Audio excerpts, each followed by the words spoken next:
สบายดีทุกคนสบายดีสาวสวนอุณวงศ์ฟาร์มวันนี้เราก็จะพาทุกคนมาสอนวิธีกัวกวางเนาะแล้วก็วิธีโลกวางมากินหัวอาหารเราต้องยึดแนวใดไปวันนี้เราจะไปสาธิตให้ทุกคนเบิ่งวันนี้เรามากับเท่าม่อมเนาะแล้วก็มีประสึกมาเป็นตากล้องให้มื้อนี้ มาแนะนำวิธีเกลือกวางว่าเฮาควรเฮ็ดแนวใดเพื่อให้กวางหันเข้ามาหาเฮาบ่แม่นว่าเฮาหันเข้าไปหากวางเนาะ เพราะว่านี่คือตัวอย่างว่ากวางหุ่นโซนนะเฮาเห็นแบบซี่นะเฮาสิสลูไปบ่ได้เนาะเฮาต้องแบบว่ามีอาหารแล้วเฮาก็ต้องเฮาอยากให้มันมาหาเฮาต้องโยนล่อมันก่อน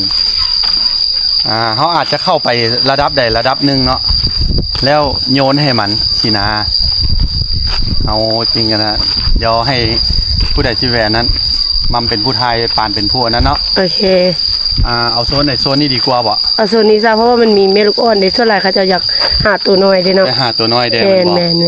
ฉะนั้นล่ะเฮาไปเบิ่งวิธีเกลือต้องไปบอนที่ว่ามันมีงางไหม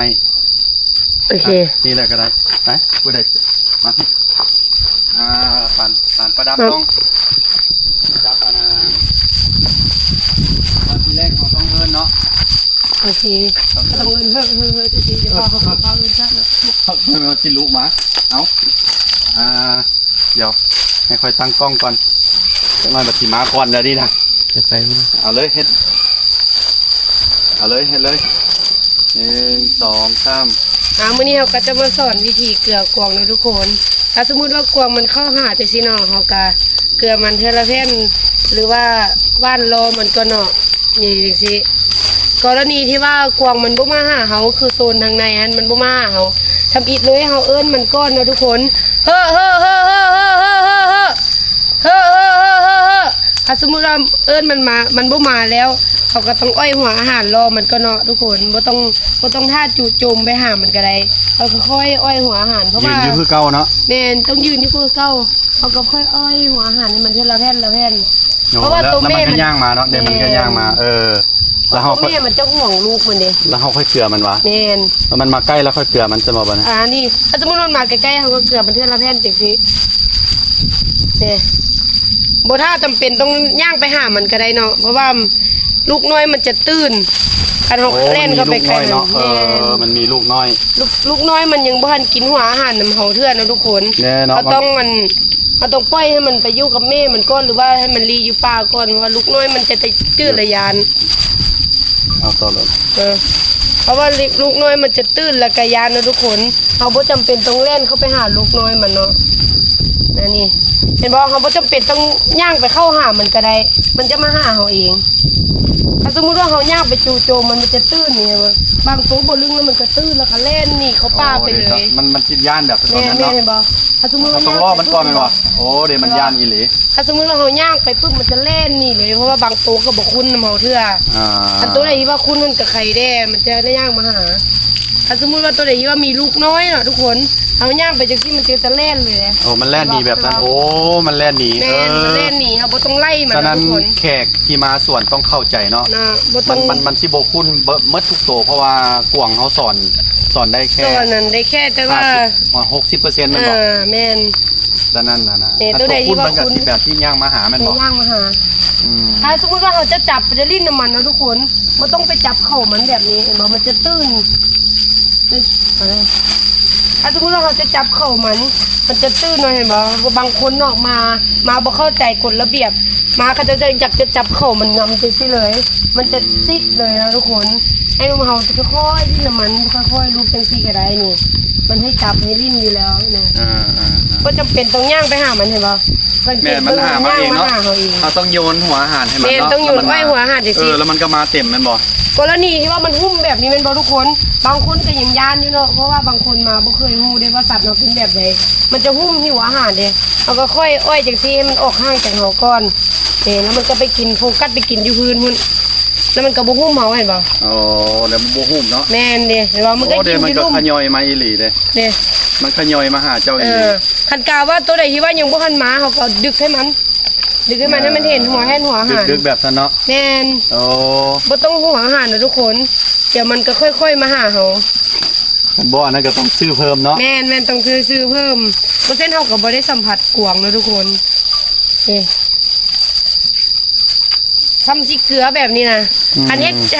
เกลือถูกวิธีเนาะเขาจะได้สัมผัสแล้วก็ได้ลิ้นกับกวางเลยนะ แม่น มันก็จะเข้าหาเขาเห็นว่าบางตัวที่ว่าบนลึงเขาที่ไปจับมันเห็นป่ะมันก็หลีกมันก็หนีไปเลยนี่คือตัวนี้ยกตัวอย่างเลยซะตัวนี้เห็นป่ะ คณะบ่มีหัวอาหารมันเล่นหนีเนาะ ได้ไล่มันจับมันก็หนี อ๋อ หนีได้เออ ฉะนั้นแขกเข้ามาต้องเข้าใจว่าวิธีเกลือกวงท่านบ่เข้าใจก็ต้องมาถามมานะ แมนพนักงานเขา พ ได้ นักงานเฮาวิธีเกลือกวงเนาะเพราะว่าจะได้เข้าใจอันน่ะวิธีการเกลือกวงที่ถูกต้องเนาะแล้วสิได้สัมผัสกับกวงแบบอ่าประทับใจว่าซั่นซะ แมนก็จะได้ลิ้นในบททุกคนเนาะผู้ใดที่ว่ามาก้นหรือว่ามาหลังก็จะได้สัม แม่ ผัส น กวง เนาะอันนี้ละกวงแล้วแลนเข้าป่าเหมือนแม่นบ่ บางคนมาบอกเข้าใจวิธีเนาะอยากสัมผัสมันเลยทั้งที่ตัวเองบ่มีหัวอาหารเนาะ แม่น อยากไปเข้าไปจับมันจังซี่มันบ่มีคันเฮาบ่มีหัวอาหารอยู่แล้วนะมันจะแล่นหนีเข้าป่าเลย บางตัวเนาะบางแม่เนาะที่ว่าแม่มีแม่ลูกอ่อนเนาะทุกคนถ้าสมมติว่าบางตัวมีแม่ลูกอ่อนแล้วอย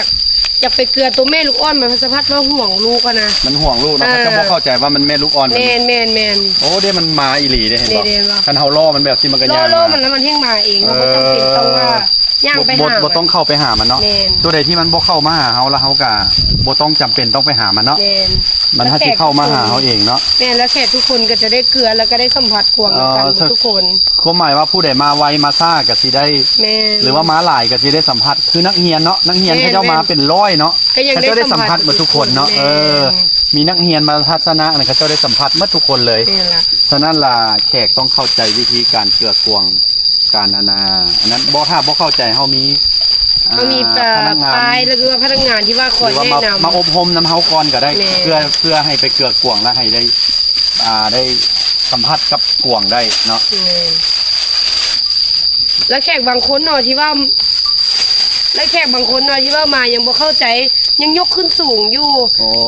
กรณีที่ว่ายกขึ้นสูงเห็นบ่บางตัวมันจะโดด อันตรายเนอะ น้ำหัวอาหาร มันอันตรายเนอะทุกคนเพราะว่าตีนหน้ามันอาจจะโคมหัวใดหรือว่าควัดหัวใดเนาะ อืม แนะนำให้เกลือมันต่ำๆถ้าสมมติว่าย่านล่ะเขาต้องว่านจริงๆเลย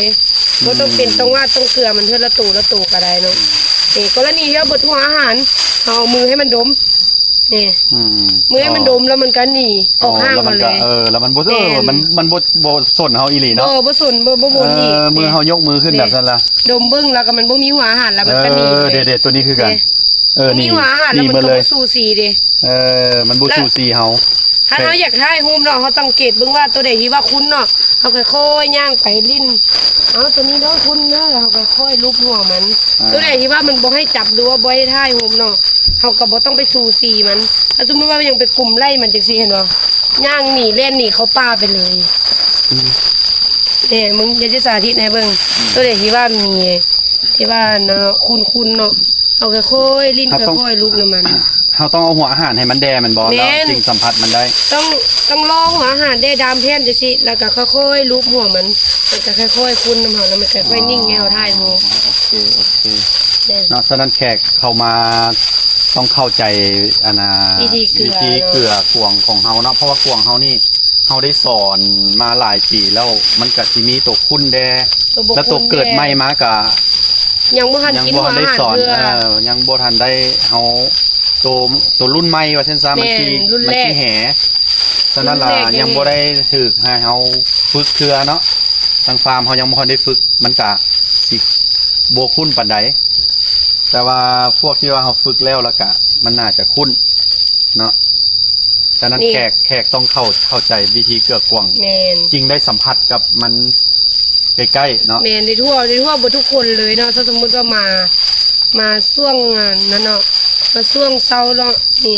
ได้ละค่อยได้ละ ได้ทุกคนมันก็บ่ได้หนีจากเฮาค่ะสมมุติว่าเราเกลือถึกวิธีมันก็ได้มากินเบดทุกตัวแล้วก็ได้สัมผัสเบดทุกตัวหลายคนก็จะได้ฮู้มึงงามเนาะไปฝาก มันเปื้อน ฝากหมู่เนาะมันเปื้อนช่วงนี้เราดูปอกเข้าแล้วเด้ทุกคน มันปอกเข่า คันเข้าล่ะ คันเข้าแล้วก็เริ่มเป็นไปเถื่อใส่ขี้ตมเถื่อใส่ต้นไม้ ตัวเลือดนี่ไอ้จุกก็บอกค่อยค่าตัวเลือดได้นี่ค่อยให้ตัวละ10,000กีบค่อยซ้อม บางคนเห็นว่ามาจำปุ๊บจังซี่เห็นบ่มันฟิตเลยเด้เห็นบ่มันคันเข้ามันเอ้าคันวะเอาได้เกาให้คันอยากลิ้นน่ะมันก็เกาหัวมันจังซี่ มันมักให้ คัน เข้าหั นี่ วเนาะ แม่นมันคันเข้ามัน ไอ้นี่ไม้นี่แห่แบบซี่นี่ก็สิคุ้นแล้วนี่ใกล้ๆสิคุ้น แม่ แล้ว น นี่ เริ่มให้จับแล้วตัวนี้ เริ่มให้จับนะอีกประมาณปีหน้าแล้วแม่นขนาดเฮาเริ่มฝึกมาแล้วก็ประมาณปีหน้านี่ให้จับสบายคุ้นแล้วนี่ รุ่นนี้เนี่ยปี6 เดือนนี่ แม่น่ะ แม่นนี่รุ่นนี้ ยังบ่ฮอด2 ปีซ้ำรุ่นนี้ ประมาณปี เข้าพวก นึงนี่เริ่ม แม่น คุ้นแล้วเนาะปีปลาย ปีปลายนี่คุ้นเลยคันเป็นกวางน้อยระยะปีนึงครบปีนึงมันจะค่อยมากินหัวอาหารนะเฮา ปีหรือว่า8 เดือน มันเริ่มมาแม่มันพามากินเลยมันก็ค่อยๆมากินหัวอาหารนะเฮาอ้อยมันเทอละน้อยละน้อยแล้วมันก็ค่อยมากิน เฮาหัวอาหารมาแล้วว่าต้องเบิ่งวิธี ว่า เกลือนกแบบนี้ วิธีเกลือเฮาที่ไปอาณาเบิ่งแนะนำวิธีเกลือนกแบบนี้ แล้วก็เกลือนกแล้วก็เกลือกระต่ายเนาะ เนาะ ไปเดี๋ยวเราพาทุกคนไปเบิ่งวิธีเกลือนกแล้วก็เกลือกระต่ายไป เอาลืมมาเอา มาวันนี้เราก็จะมาสอนวิธีเกลือนกเนาะทุกคนว่าเราจะเกลือแบบใด นี่ก็เป็นนกอีมูเนาะก่อนอื่นเบิดเนาะเราก็จะเอาหัวอาหารกวางเนาะที่ว่าเป็นแผ่นแบบนี้เราก็มาขยำก็จะมี2 วิธีเนาะที่ว่าเกลือนกอีมูขยำจังซี่ให้มันมุนๆเป็นชิ้นน้อยๆเนาะทุกคน เดี๋ยวค่อยไปก่อนเอาไหมเอาอีกเอารถไทยรถ นี่แล้วก็สับ เริ่มใหม่ก่อนเด้อมา อันนี้เราโคนเราก็ชิมาสอนวิธีเกลือนกเนาะเกลือนกอีหมูก่อนอื่นเขาได้หัวอาหารกวางมาเอามาขยำเป็นแผ่นน้อยจังซี่ นี่ แล้วให้เพิ่น เอากระแบมือจังซี่ อ๋อ นี่ อันนี้วิธีเกลือนกเนาะ แม่อันนี้เป็นวิธีเกลือนกอีหมู เอามาอีกบัดนึงรอบ หลายคนคิดว่านกกระจับเทศเนาะ มันโมเมนต์นกอย่างเกาะนกอีมูเนาะโมเมนต์นกหลายคน แน่ เข้าใจว่าเป็นนกกระจอกเทพ วิธีที่2นะทุกคนเขาเจอเกลือ วิธีที่สองวั เขา นนี้ เป็นแผ่นจังซี่บ่เขาก็บีบจังซี่ นี่ แต่ว่าตัวนี้มัน มันอยากจะสับมือเขาได้ บัดเทื่อมันโบเห็นเนาะมัน แม่น มันอาจจะสับมือเขาเนาะแบบวิธีนี้เนาะ นี่เขาก็บีบให้มันต้นน้อยๆมันกินได้ทั้งกวางแล้วก็นกอีหมู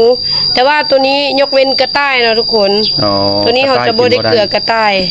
กระต่ายกินบ่ได้เนาะ แมนถ้าวิธีนี้จะง่ายกว่าเนาะ เนี่ยตอนน้อยๆเนี่ยมัน แม่น กินได้เบิดมื้อบ่นี่ แม่นกินได้เบิดมือเลย บ่เศร้าเลยโอ้ยปั่น นี่ นานอิ่มคนกวางซะบ่นี่ โอ้ตัวนี้กินหลายเลย อ่า 10 แผ่นนี่ก็ยังบ่อิ่มเลยนกอีหมูนี่ โอ้ นี่ใครจะสมมุติว่าอยากเขามันมาหลายตัวเนาะแนะนำขยำจังซี่เอา ลองเบิ่งถ้าสมมุติว่ามาหลายตัวเอาเกลือบ่ทันเนี่ยก็แบ่งไปจังซี่ อ๋อแบ่งแบบ นี่ ที่เนาะแบ่งพี่แบ่งพี่ แม่น ตอนมาหลายโตเนาะเนี่ยมันก็คุ้นคือกันกับกวางเนาะ แม่นแล้ววิธีลิ้นกับนกเนาะเขาก็ค่อยลูบหัวมัน มันมักรูปหัวแม่นบ่ แม่นดิ ถ้ารูปหัวแล้วรับตา นี่ ชุยๆมานี่เด้ ลูบหัวเกาคางก็ได้ หรือหมานี่แหละเด้ เนาะ มันก็ค่อยรูปแล้วเขาก็มาโอบเซ็กตูเขารีบเลยได้ เห็น นี่ แบบ บ่อันตรายตัวนี้นะ อืม นกเขามันนกเสื่องเนาะบ่คือนกกระจอกเทพนกกระจอกเทพมีเตะได้ทุกคน ตัวนี้หันคุ้น ตัวน้อยเนาะอันนี้ใหญ่สุดของนกอีโมแล้วเนาะ แม่นตัวนี้ใหญ่สุดละของนกอีหมู ใหญ่สุด หรือว่าถ้าสมมุติว่าย่านบ่อยากยืนตัวหน้ามันเขาก็ยืนข้างๆมันลงรูปแล้วก็ลิ้นมันเด้ถ้าสมมุติว่าอยากถ่ายรูปเนาะหลายคนอยากถ่ายรูปเพชรแบบนี้ก็ได้เด้มันก็ตอดกิน แม่ มือ มันก็งามดีเนาะเขาถ่ายแบบนี้ นี่ค่อยๆรูปมันก็ค่อยคือมันก็บ่ไปใส่เลยทุกคนนกอันนี้นะ รูปมันนี่เช่นอยู่บดมือคันลิ้นกับรูปแบบนี้นะอยู่บดมือเลย จะรู้ว่ามันก็คุ้นดีเนาะมันก็ลิ้นน้ำคนเนาะต่างแต่ว่าเฮาแขกที่เข้ามาต้อง มันก็ค่อยจังหวะมันตรงใดเนาะสมมุติว่ามันนิ่งๆจริงๆก็ค่อยๆรูปเข้าไป ถ้าเล่นไปนี่มันตื้นมันเล่นนี่เลยเด้นกอีหมูนี่ก็ได้นะ ที่จริงขนเพิ่นงามเด้ แม่น เฮาเบิดเบิ่งว่าคือขนเพิ่นเปื้อนเนาะมันงามอีหลีนะ สีแบบนั้น เด้มาเบิ่งเนี่ย นี่ บ่มีเฮาเบิ่งว่าคือ บ่ได้ มี เป็ สี น ตุ่ ขี้ตุ่มเลย ต้องเป็นสีแบบ สี นี้ แบบสีมันงาม โอ้ย ดี กวางไปลักกินหัวหัน กวางรักกินหวานเอา ไอ้บัดนี้เราจะพาไปเกลือกระต่ายต้อนะทุกคนเขามีหัวอาหารกระต่ายอยู่เนาะไปเกลือกระต่ายเขาจะเอาหัว ผม อา หมด หาร ก็ได้ไปรถ เรามีแครอทแล้วก็มีบักทั่วนะทุกคน มันยาวๆไปเลย ไป คือ ขี้ มันจะออกจากมันกินหัวอาหารแล้วมันจะคือขี้ เออ คือขี้งัว ขี้เป็น จะคือขี้งัวบ่คือขี้กวางอันน่ะแขกมาเกลือกระต่ายเฮ็ดให้กระต่ายเขาอันนั้นเนาะมัน หลายคนบ่เข้าใจเนาะที่ว่ามาเกิดกระต่ายหลายคนมักเอาหัวอาหารกวางนี่เนาะไปให้กระต่ายกินกระต่ายเฮามันกินหัวอาหารหลายบ่ได้เนาะมันจะเค็มพูดแล้วมันเฮ็ดให้กระต่ายหอกทองเฮาก็เลยเฮามีหัวอาหารขายอยู่เนาะมีแครอทแล้วมีบักทั่วแล้วก็มีแครอทเนาะที่ว่าวางขายหรือว่าบางมื้อก็มีกะหล่ำมีห้านขายน้อยๆมินิน้อยให้ฟ้าใส่ได้เกินขาย เอาไปเว้าอยู่พุ่น ไปกวางมันมักแปลนเขาจะบอกมีหัวอาหารกวางนี่กวางมันมักแปลนไปกินหัวอาหารในนี้เห็นป่ะแต่บางคนมาเกลือมันกระต่ายนี่มันมักกินหัวอาหารของกวางแม่นบ่ แม่นเพราะว่า ลองมึงดูเอาก้อนเพิ่นให้เพิ่นหนีก่อน ว่านไป ให้นักเลงนี่หนีก่อน คุณว่านเนาะ โอ้บ่กินบ่กินเหรอเอ้า กินหญ้าบุจ้ะ บ่กินสิเอ้าบ่กินแล้วอันน่ะเอ้าเฮาอันเอ้าเจ้าก็ออกไปยี่ล่ะเอ้า เพื่อน พูดไปพูด เขาคันเหยียบก็ได้ ไปพูดไปพูดของเจ้าน่ะไปไหมพูดไปเสื้องแบบนี้ ไทยยาวสมมุติวิธีอันนั้นเอาเล่าเลยพูดเดี๋ยวเด้อ1 2 3อันนี้นะทุกคนนี่ก็เป็นวิธีเกลือกระต่ายเนาะยุ่นนาไฮในส่วนฟาร์มกระต่ายที่ว่ามีขังคอกนี่เนาะเขาก็จะมีทั้งแครอทขายแล้วก็มีบักทั่วขายบางมื้อก็มีผักกาดขาวเนาะที่ว่าขายเฮาห้ามเอาหัวอาหารกวางเนาะ กวางนี่ อันนี้มันหัวอาหารกวาง นี่เนาะทุกคนเนาะห้ามเอาหัวอาหารกวางเนาะไปเกลือกระต่ายเพราะมันจะเฮ็ดให้กระต่ายหอกท้องเพราะว่าหัวอาหารนี้มันเค็มเกินกระต่ายมันปกติมันจะไม่ค่อยกินน้ำเนาะทุกคนแต่ว่าเบิดมือเนาะเขาสมมติว่าน้ำมาให้ถูนึงก็เบิดถูนึงเพราะมันเค็มในหัวอาหารนี่ไม่ให้กระต่ายหอกท้อง ฉะนั้นแขกที่มาเที่ยวขอห้องเนาะบ่ให้เอาหัวอาหารเกลืองมากลัวให้เอาหัวอาหารกระต่ายมาเกลือเนาะแม่นเขาก็มีวางขายอยู่ดิถ้ามีเคาน์เตอร์น้อยที่ว่าวางขายอยู่นี่ มีบ่อนนี่เนาะมันจะเอาอันน่ะตั้งขายไว้นี้ในบ่อนสถานที่เลย แล้วก็ห้ามทุกคนเนาะบ่ให้จับกระต่ายเนาะเพราะว่ากระต่ายนี่มันเป็นสัตว์ที่ว่าตื้นแล้วก็ตกใจง่ายมันอาจจะซอกแล้วก็ตายเนาะได้เนาะแม่นนี่ให้กระต่ายเขานั่งเกลือมันแบบนี้ก็ได้ถ้าเป็นสมมุติว่ามีเป็นบักทั่วเขาก็ทั่วให้มันกินก็ได้เนาะมันก็ค่อยๆกินนี่บ่จำเป็นต้องไปเล่นหามันเดี๋ยวมันก็มาหาเราเองนี่เอากระต่ายให้เอาแครอทบางให้มันจิกชิกินส่วนหลายแขกมานี่เขาเจ้าไล่มันบ่แล้วก็จับมันบ่ส่วนหลายเขาเจ้าอยากจับหูมันดึงขึ้นอีกสินะโอ้ลองเบิ่งนี่หลายคนมักจับจังซี่นี่บ่ได้เนาะตกใจแม่นมันตกใจเด้มันหนีเด้มันหนีมันตื่นแล่นหนีแล่นหนีเลยเด้คันเฮาเกลือมันหนีเลยแล้วบ่มาเลยละยานเด้ตื่นต้องค่อยๆลิ้นต้องได้ค่อยๆลิ้นแบบซี่เนาะจับได้แบบนี้นะจับได้แล้วกับเอาอาหารให้เกลือให้มันถึกวิธีเนาะแม่นเขาต้องเอาแครอทด้วยทุกคนย้ำว่าแครอทหรือว่าผักกาดขาวที่ว่าเขาจะมีวางขายให้กะหล่ำเนาะมันที่ว่าบอนทั้งส่วนเฮาวางขายให้ฮะเนาะแม่นถ้าเอาหัวอาหารนี้เด็ดขาดเลยหัวอาหารกวางมันจะออกฮอนทองนะกระต่ายมันออกฮอนทองมีเปอร์เซ็นต์ตายสูงเนาะคันไปหาแพทย์หาหมอบ่ทันเนาะถ้าสมมุติว่าเอาหัวอาหารกวางให้กินนี่สมมุติว่าเกลือมื้อนี้สัตวแพทย์เนาะเกลือมื้อนี้มื้ออื่นอาจตายได้กันหัวอาหารกวางนี่เพราะว่ามันออกฮอนทองเลยกินหลายแผ่นไปแล้วมันสะสมแล้วมันกินหลายเนาะสูงสุดสมมุติว่าเกลือแผ่นนึงนี่เนาะก็ถือว่าออกฮอนหลายตึบหัวอาหารมันมีดิมันมีหัวอาหารผสมแล้วก็มีเป็นประเภทออกฮอนทองอ่ะนะโอเคเพราะฉะนั้นขอห้องแขกทุกคนที่มาเล่นกับกระต่ายแม่นอยู่ดอกว่ากระต่ายเป็นเพศสัตว์ที่น่าฮักแต่ว่าบัดเทื่ออาหารมันก็เฮาก็ต้องเลือกแล้วก็บ่ควรอุ้มมันเนาะบ่ควรอุ้มก่อนจับเฮาจะมีแต่รูปมันได้อยู่เนาะแม่นล่ะรูปคอยรูปแบบซี่นี่ได้อยู่เนาะฉะนั้นแขกควรเข้าใจวิธีการเกลือสัตว์แต่ละประเภทเนาะแม่นเพราะว่าสัตว์หดตายได้มันก็เฮาเลี้ยงเองเฮาก็ฮักเนาะเฮาก็บ่อยากให้มันตายนี่แหละทุกคนนี่มีตัวน้อยเกิดใหม่ก็มี เนี่ยฝั่งนี้มีตัวน้อยเกิดใหม่ส่วนหลายคนก็แขกที่ว่ามาเกิดเราเห็นกระต่ายน้อยนี่แฮงอยากอุ้มเนาะกระต่ายน้อยนี่แฮงระวังสุดๆเลยกระต่ายน้อยนี่นะเป็นสัตว์ที่อ่อนแอแฮงแล้วก็รักษายาก บ่ถ่ายรถ นี่เอาถ้าสมมติว่ามันบ่มาหาหอกระโยนให้มันกินก็ได้นี่มันก็ค่อยมากินนี่บักทั่วก็กินแครอทก็กินกัดข่าวก็กินบางตัวมันก็ย่างมาหาเนี่ยเขาก็เกลือแบบนี้ก็ได้หน้าฮักคืออย่างนี้ โยนขึ้นมันก็ขึ้นนำเลย